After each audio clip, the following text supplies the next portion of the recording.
আসসালামু আলাইকুম রহমতুল্লাহ। বাংলাদেশ শ্রমিক কল্যাণ ফেডারেশন পক্ষ থেকে প্রতিটি শ্রমিক ভাইদেরকে আন্তরিক শুভেচ্ছা, অভিনন্দন। আজকে সম্মেলনে আন্তর্জাতিক শ্রমিক দিবসে উপলক্ষে প্রচণ্ড দাবদাহে কর্মরত শ্রমিক ভাইদের মধ্যে পৌরসভার পক্ষ থেকে আমরা আজ বিশুদ্ধ ঠান্ডা পানি, খাবার, স্যালাইন এবং শরবত বিতরণ কর্মসূচি শুরু করেছিলাম।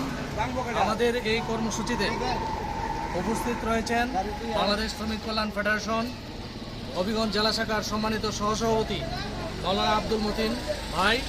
আমাদের মাঝে উপস্থিত রয়েছেন বাংলাদেশ শ্রমিক কল্যাণ ফেডারেশন হবিগঞ্জ পৌর শাখার সম্মানিত সহসভাপতি মোহাম্মদ আবদুল্লাহ। আরও উপস্থিত আছেন সম্মানিত পৌর শাখার অর্থ সম্পাদক হাসানুল হক নাইম।